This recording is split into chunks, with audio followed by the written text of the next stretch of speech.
What if you could play hundreds of gospel songs with just 4 chord shapes? Yeah. In this video, I'm going to teach you only 4 chord shapes, and you'll be able to get started with playing hundreds of gospel songs. Before I show you the shapes, let me tell you a little bit about my guitar journey. I grew up in a 2-parent home along with 5 siblings in a small little suburban town.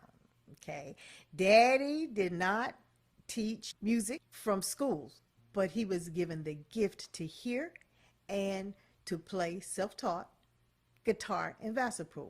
Yeah, he taught me my first chord in Vassapro. I transitioned from that at about age 10 to the key of C, tuning E, B, G, D, A, E. All right, and in that I learned only 4 shapes, and I was proficient in playing so many gospel songs just with those 4 shapes. So I'm going to teach you those 4 shapes, and you too will be well on your way to learning to play multiple gospel songs that you're hearing on the radio today. All right, you ready to get started? Let's get started. Our first chord shape is called the major shape. And what that is, it is, Daddy didn't call it the major shape. He wasn't trained like that. So Daddy called that straight. And what he meant was that that is the root. That is the key that the song is going to be played in, okay? So he called it straight. In musical terms, in theory, it's called the major shape, okay? It's usually used as the 1, which means it is the first degree of the major scale, and is the root, which is the key that the song is going to be played in, okay?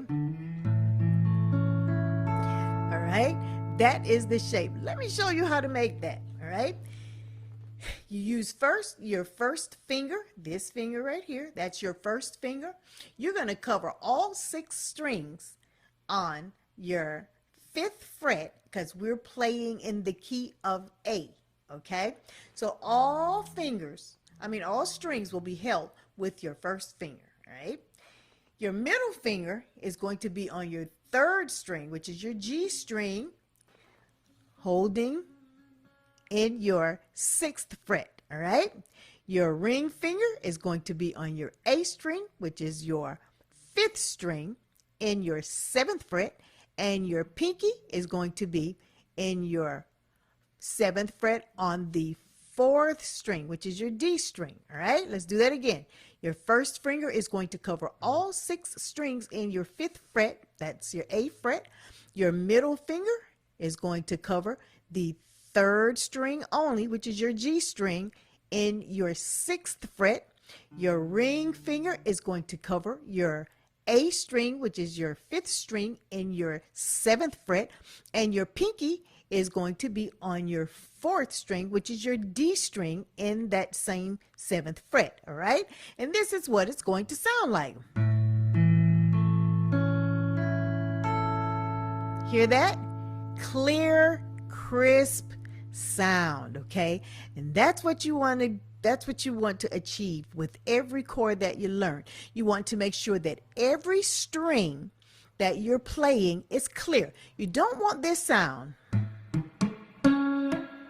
That means that you're not properly holding the strings down.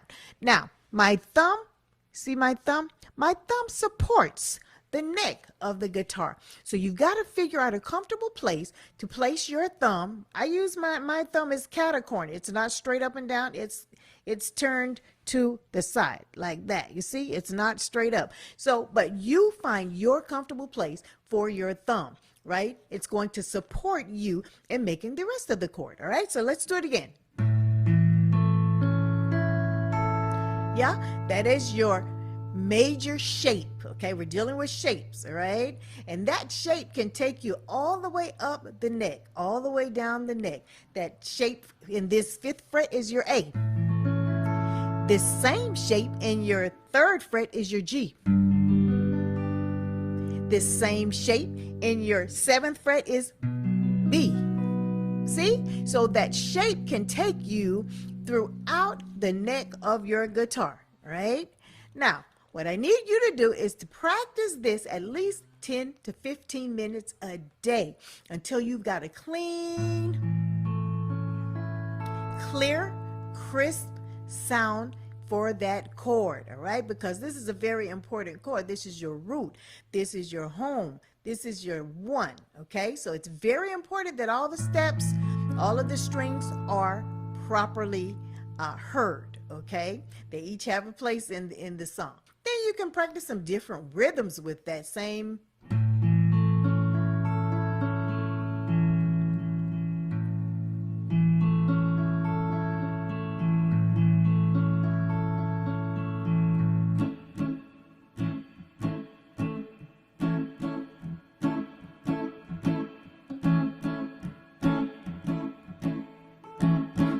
different rhythms, okay, with that same chord. That gives you practice and it trains your ear to hear what it sounds like, all right? So listen, it might be difficult in the beginning, but that's okay. You're going to get it, okay? I have faith in you. If I could learn it at 8, 9, 10 years old, you can learn it as well, okay? So listen, don't give up. That's the main thing. You can do this, but you got to keep at it, okay? So that's our first shape. All right, it's called the major shape. All right, let's go to our second shape. Our second shape is called a bar shape. It's a bar chord, okay? And again, we're in the key of A. So the bar chord that I'm going to use for the 4, meaning the 4th degree of the major scale, when you hear 1, 2, 3, 4, that is the bar shape. And what do? We took our first finger on our A string, which is our 5th string, and then we lifted the middle finger and we laid down our ring finger on our 4, 3, 2, and 1 string. Just lay your finger over on that and hit the 5th string with that 1 and you've got your bar. Now, you're only playing the strings that you are holding. So that's 5, 4, 3, 2. That's the bar. Okay? Now, that might seem difficult to find your fingering in a place where you're comfortable and all of the strings are coming with. That's why we practice. We practice to make sure that they all are clear and that they all are crisp and that we're playing them all equally as clean, okay? So then once you practice that 10-15 minutes a day until you're fluent in it, then you want to put the two together. Then, right? Listen, you're really on your way to playing some songs. When you get those 2 chords in good standing, listen, you can start playing parts of songs, all right? For example, One Day at a Time. Have you heard that before? It's a hymn of the church. One day at a time,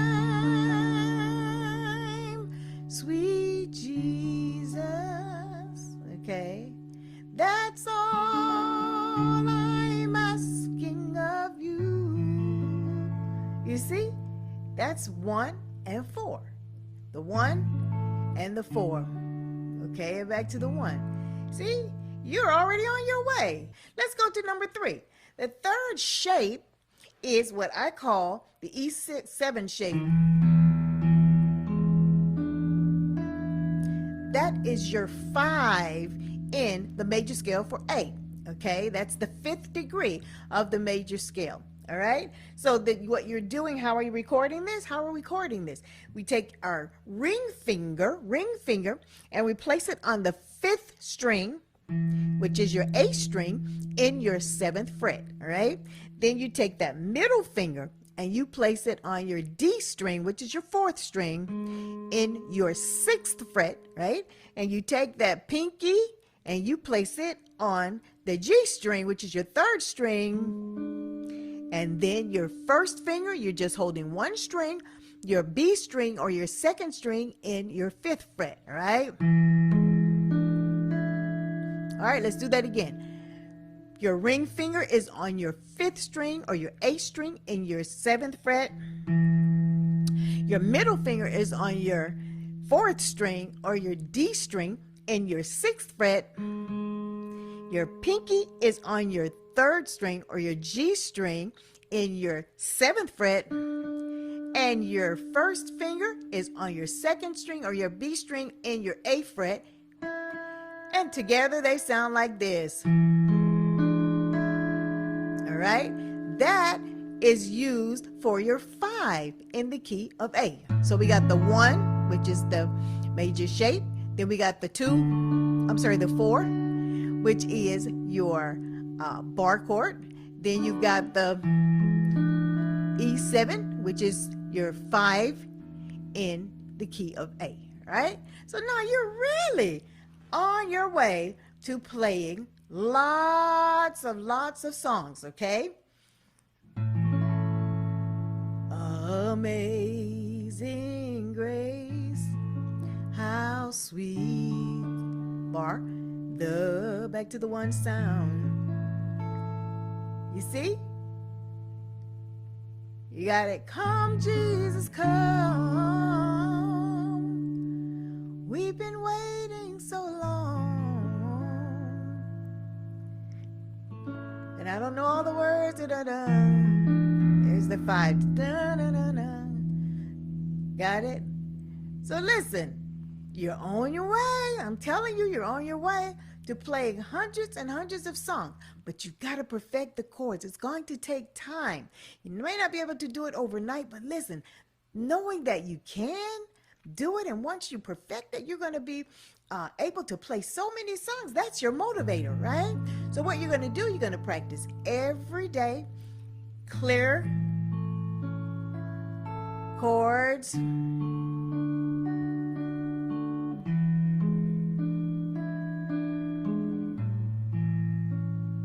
okay? Put it in a rhythm. Hear songs in your head that these can go with, and practice those songs. And listen, you're going to be proficient before you know it. And then you'll be tagging me in some of your posts, okay? Listen, so that's 3 of the 4 different shapes, okay? The last shape is very similar to the very first shape, okay? This is your minor 7 shape. Okay, the minor 7 shape. And the 1 or the major shape is like this. The minor is very, very similar. All you're doing is dropping your fingers where you're holding all 6 strings with this first finger. You're holding now only 5 of the 6. You're holding your 5th string on down from 5, 4, 3, 2, 1. Then your middle finger, instead of being on your 3rd string, is now on your 2nd string, right? In the 10th fret. That's the 9th fret, 10th fret. Your ring finger is on your 4th string or your D string in your 11th fret, and your pinky is on the 3rd string, which is your G string in the 11th fret. And it sounds like this. Got it? Okay, let's do it again. Your first finger is holding 5, 4, 3, 2, 1, right? That's all of these strings except that top one, right? That middle finger is on your 2nd string, which is your B string in the 10th fret. Your ring finger is on your 4th string, which is your D string in your 11th fret. And your pinky is on your 3rd string, which is your G string in that 11th fret. And you've got, okay, that is your minor 7 shape. All right, so that is used for the 6th in the major scale. We got the 1, we got the 4, we've got the 5, then we got the 6. Got it? Sounds like it's making melody, right? You can hear this, you can hear the way it could fit in a song, right?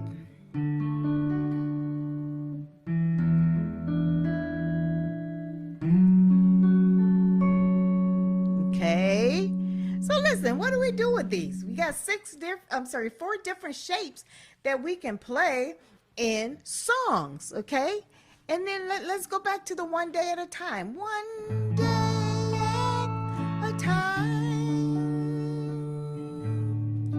sweet Jesus.